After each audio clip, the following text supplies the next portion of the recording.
This is RTV6 News at 7, working for you. We start tonight with a Storm Team 6 alert. Steady rain continues to move across central Indiana, and that could cause flooding problems. Good evening. I'm Amanda Starantino. And I'm Mark Mullins. Chief Meteorologist Kevin Gregory joining us now, working for you. Kevin. And I think over the next 12 hours, problems will become more numerous as heavy rain will move back in on a widespread basis tomorrow morning. Looking at an additional 2 inches of rain, some isolated 3-inch amounts expected because this won't wind down until after this time tomorrow night. Wind gusts will increase starting after midnight. You'll be able to hear the wind. We'll have gusts over 40 miles per hour. The flood warnings expanding to river flood warnings, and I think tomorrow we'll see some local flood warnings as well. In Marion County, between Indianapolis and Carmel, just go right up Meridian, you'll find a pocket of heavy rain. The best thing that can be said about this, all of this is moving fairly quickly. We'll see a break in the metro area for a few hours. Just want to show you the cold side of this. There's snow there. You see the surge of moisture and a line of thunderstorms to our west. That's what will move in tomorrow morning. Overnight tonight, there we go, a break, but first thing on Saturday morning, a new round of showers and thunderstorms. More on that coming up. And it may seem like the rain we are getting is easier to deal with than the snow we typically see in January, but don't be caught off guard. This wet weather could do major damage to your home. We came home to about 5 inches of water flooding the basement. Then about 10 months later, the same thing happened again. Tanae Wright's home has flooded twice. There were major storms while she and her family were out of town, so the sump pump was working on overdrive. Each time their basement flooded, they had to replace the flooring and the rug. They even bought a new sump pump and backup battery, plus a new sensor that emails them when there's high water. Experts say you should have your sump pump checked at least once a year to make sure it's working properly. And if your home does flood, first thing you need to do is reach out to your insurance company and find out what your coverage is. But you also need to call somebody like us who offers a 24-hour mitigation service to try and get that water out as quickly as possible. Mold can start growing within 72 hours. That's a big problem for families. Michelis Corporation also recommends clearing the leaves and debris from your gutters so water can drain into your downspouts. And for more coverage of potential flooding, weather alerts, the full forecast, and much more, go to our website at theindychannel.com or download the RTV6 app or the Storm Shield weather app. The first shooting victims of 2020 in Indianapolis include a 15-year-old, a 14-year-old, and a 13-year-old. 15-year-old Peter Lambertmont's family shared this picture of him. He was found shot and killed on Saturday on Priscilla Avenue. The other victims were seriously hurt in shootings that police call accidental. A leader with the anti-violence group Moms Demand Action says more needs to be done to keep guns out of the hands of children. Most children get guns from their own homes or their neighbors' homes. If there's a safe storage law in place, at least there's some recourse for law enforcement to do something to the person that owns the gun. Right now, there's very little they can do. Police have not yet released a possible motive for the deadly shooting on Priscilla. The 2 accidental shootings are also still under investigation. Tonight, we are getting an inside look at a facility that's helping local law enforcement agencies connect major cases. The Crime Gun Intelligence Center has tested thousands of guns, leading to hundreds of arrests. The crime lab pieces together the evidence left behind every time a gun is shot. Several agencies contribute to the center. IMPD says collaboration is critical. Last week, Fishers Police Department recovered a gun that was used in one of our 2013 homicides. And we got that information back quicker. That's not information we have gotten back in a timely manner under the old way of doing things. This really is a game changer for the city of Indianapolis and Marion County and for our partners in the surrounding counties. Other cities across the country have shown an interest in this effort. Lord, I ask you right now to let them know, Lord, that they are somebody, Lord. And they are more than conquerors, Lord, and they need to put down those weapons, Lord. Officials are also turning to the power of prayer in the battle against gun violence. Police chaplains and faith leaders from several denominations participated in the event called Prayer for Our City at the City County building today. We should be able to go back to a day when somebody is not shooting at somebody every day. We should be able to go back to a day where there are not people dying every day. There is talk of holding other vigils for peace throughout the year. during the lunch hour at the city-county building. A Grant County woman charged with murdering her stepdaughter is set to go on trial next month. The court has ruled that Amanda Carmack is competent to stand trial. The 34-year-old claimed mental disease as her defense in the case. Investigators say Carmack admitted to killing 10-year-old Skylee Carmack in the barn behind their house in Gas City. The girl's body was found several days after she was reported missing on August 31st. Metro Police are asking for information in a hit and run that left a man dead. Police believe a Honda Pilot headed north on State Road 135 near Thompson Road hit the man around 7:15 last night. The vehicle may have some front end damage near the grill area and the windshield. In December, RTV6 told you about a puppy fighting for his life after suffering severe abuse. Now, just 1 month later, that puppy is ready to start a new life in a forever home. Indy Humane says Leonard is healing nicely and gaining weight. When he came into the shelter's care, his body temperature was so low that it did not even register on a thermometer. His skin was paper thin and he was covered in fleas, which caused his fur to fall off. Indy Humane calls his progress a miracle.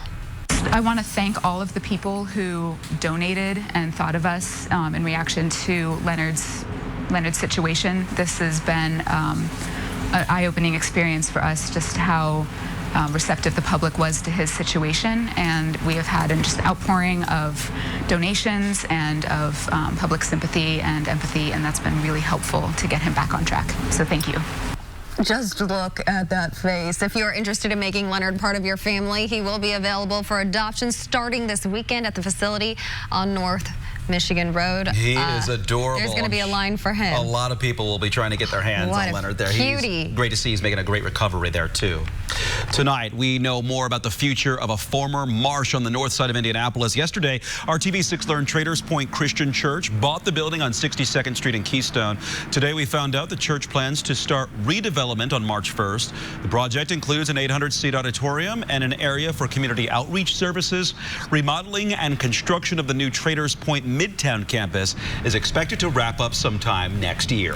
It's back to business at the Indiana State House. Coming up, the education and school issues that are already in the spotlight. Also ahead, flu season is hitting Indiana and the country hard, especially kids.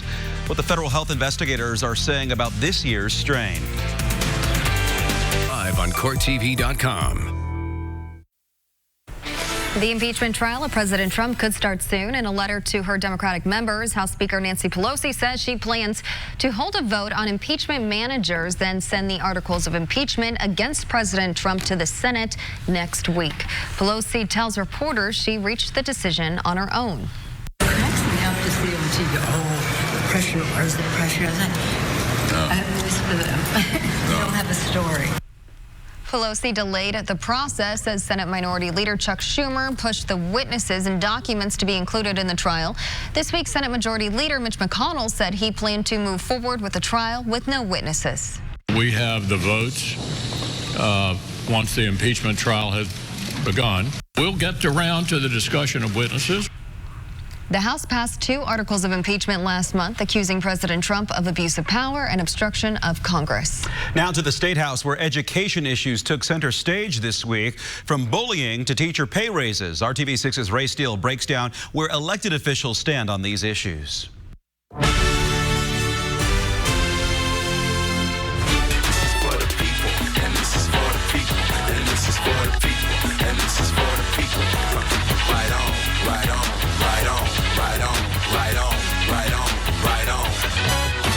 The work at the State House for the people is underway. The pay raise for the teachers probably isn't. Governor Holcomb says he wants to wait for 3 things. Stop! The governor says we should hold off until it's a budget year. That is next year. Stop! Presumably, that means Holcomb is confident he'll be reelected this November, so he'd like to wait until it isn't an election year. Pizza! Holcomb also says his Teacher Compensation Commission should weigh in. That doesn't happen until after this year's session. We'll let the data drive the discussion. We'll say, here's where we want to be, here's where we are, how do we get there, and here's how we pay for it. And who pays? Democrats don't want to wait. This week, they presented 2 plans to boost teacher pay right now. What teachers asked for when 15,000 of them demonstrated at the Capitol back in November. We all know that Indiana teachers, unfortunately, since 2002 have seen the lowest pay growth in the nation. And we also know that Indiana teachers are paid less than teachers in all of the surrounding states, and that is simply unacceptable. But of course, Republicans have a supermajority, so Governor Holcomb will likely win the day. Then again, the governor could have something to say about this next week during his State of the State speech. Another big school bill out this week was prompted by a Call 6 investigation. Representative Greg Porter filed a bill to make charter schools and private schools adopt anti-bullying policies if they get money from the state. A lot of them do now through Indiana's school voucher program. But unlike public schools and most charter schools, private schools are not sharing their bullying numbers. If you're receiving state dollars, you should be held to the same accountability as everyone else. You should not get a pass. Representative Porter filed a similar bill last year, but House Republicans did not give it a hearing. You may recall that Call 6 found that half of Indiana's schools somehow did not report a single bullying incident last school year. Working for you with State House Roundup, Ray Steele, RTV6. Coming up, a hospital reunion that shows the power of the bond between man and man's best friend. Any break from the rain this evening won't last too long. You can see other showers, maybe a rumble of thunder developing in southwest Indiana. We'll talk about rain, wind, and warmth next. This is RTV6 News at 7, working for you. The number of reported flu deaths in Indiana has more than doubled in a week, and today the State Department of Health announced 22 deaths through January 4th. That's up from 9 reported last week. ABC's Aaron Katursky reports this flu season is shaping up to be a severe one. The high number of flu cases at the start of the new year has doctors worried. 2017 to 2018, that flu season was one of the worst in a long time. And we are seeing numbers that are equaling that already, and it's still early. The CDC reporting levels of outpatient cases remain elevated, but hospitalization rates and the number of deaths due to pneumonia and influenza remain low. Estimates so far this season find there have been 9.7 million flu illnesses, 87,000 hospitalizations, and 4,800 deaths. 32 pediatric deaths so far this season, the most at this point in the season since the CDC started keeping track in 2004. But otherwise healthy adults can also face complications. 32-year-old Eric Valencia thought he had a severe cold. Eventually, he found himself struggling to breathe. Then he secondarily developed what we call a streptococcal pneumonia, which is one of the more common community-acquired pneumonias that we can see. But when you put those two together, it led to a very dramatic lung injury.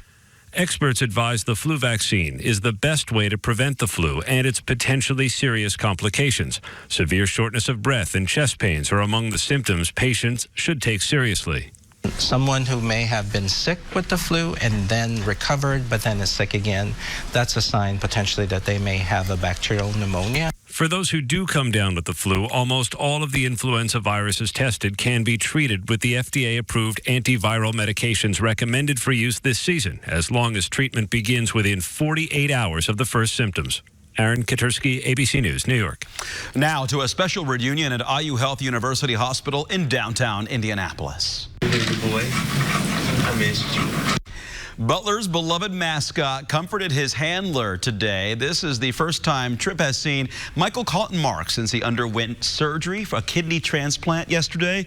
You may not know Carlton Marks' name, but you've likely seen him on the sidelines with Tripp or during special events and visits. Carlton Marks' brother donated a kidney after several months of searching. I'm lucky because, you know, I was related to my living donor, and we knocked this out in about a year. And there are people who don't have those resources and don't have that circle of support, and they're just waiting and waiting and waiting. Carlton Mark wants to continue to use his platform to raise awareness about kidney donation. I love seeing that reunion. It's so sweet. So nice to see there.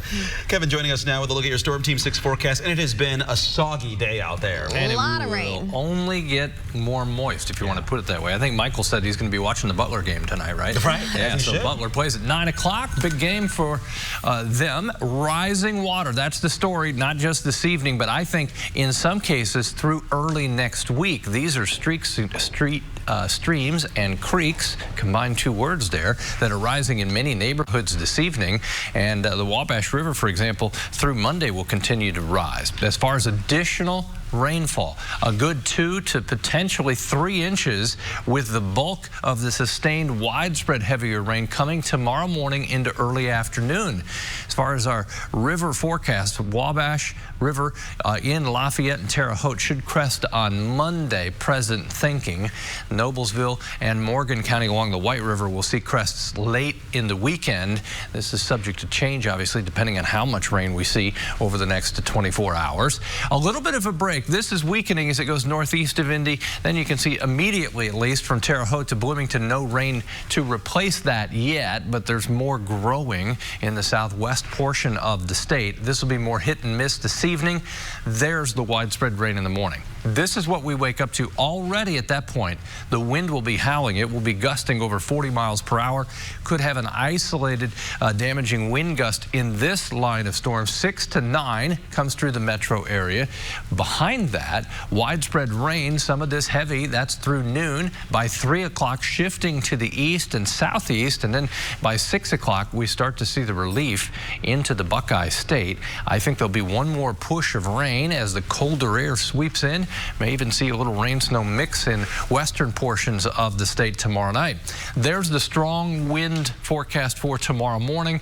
It relaxes a little bit, but stays very strong through the day. So I do think we'll have some power outages as a result of the moist ground and those strong winds. Some trees fall over, and just the sustained nature of those gusts will lead to some power outages. To stay up on all of this, Storm Shield app, it is free, and you can follow the storm's progress on your radar. And then also the IndyChannel.com or the RTV6 app will get you any of the latest statements as far as power outages. Temperatures Sunday with dry conditions will be in the 30s. That's a welcome change. We need some dry weather. We'll see Sunday, Monday, and much of Tuesday dry. Temperatures are back in the 50s after our dramatic cool down for 2 days, Sunday and Monday. We're at 57, as you can see, on Tuesday, 56 Wednesday.